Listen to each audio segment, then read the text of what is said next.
story begins back in 1972 when my brother was injured while in the service. We began the facility in 1980 and had a staff of 10, had 3 patients, 2 of whom had no funding, and one of those was my brother.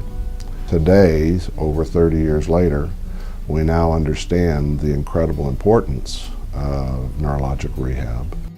Our programs are patient-centered and built around their needs, their hopes of returning to their lives, and also their family's input. The primary philosophies of the Center for Neuro Skills is the idea of rhythm of living, and that really shapes the whole entire program. A day for our patients begins in the morning with looking at their clinical schedule. They'll be scheduled for physical therapy, occupational therapy, speech therapy, education therapy, and counseling. It's structured from 9 to 4. There are 3 50-minute sessions in the morning. There's a lunch break and 3 50-minute sessions in the afternoon. Our physical therapists are working on mobility, balance and coordination, general strength and endurance.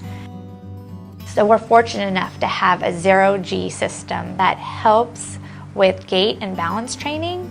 It allows therapists to work with patients in the safety of this support system. It also collects data that allows us to track our patients' progress.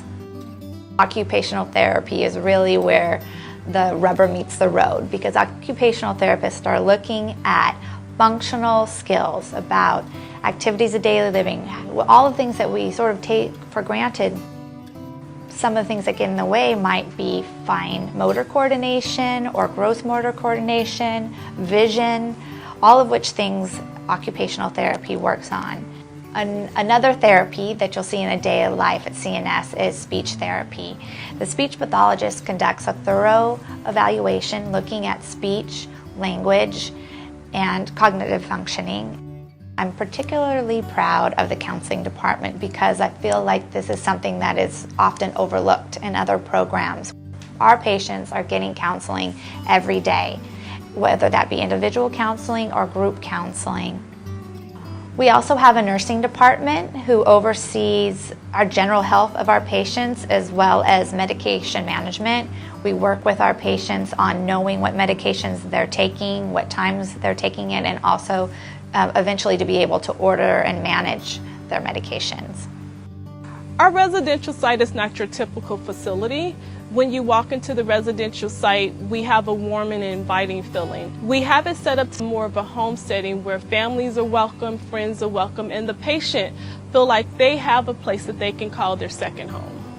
Our residential program here with inpatient is very intensive. We challenge our patients on every skill possible living in a residential site. So it includes activities that are basic hygiene and grooming, goes from cooking to cleaning.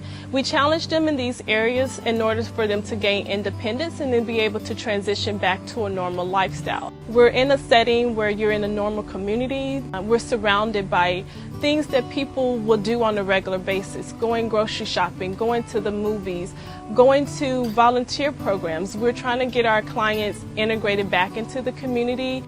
Here at the residential site, we challenge them in order for them to develop structure and routine and get back in that rhythm of living.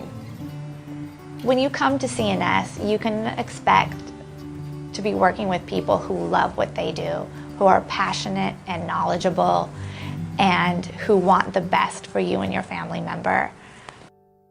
Knowing that we've changed an individual's life for the better, from some of their darkest moments to what will again be a life of some hope, of some meaning, a return to previous function, a return to family, a preservation of family, the ability to hope once again, the ability to live happily once again, and to know the difference between happiness and sadness, all matters.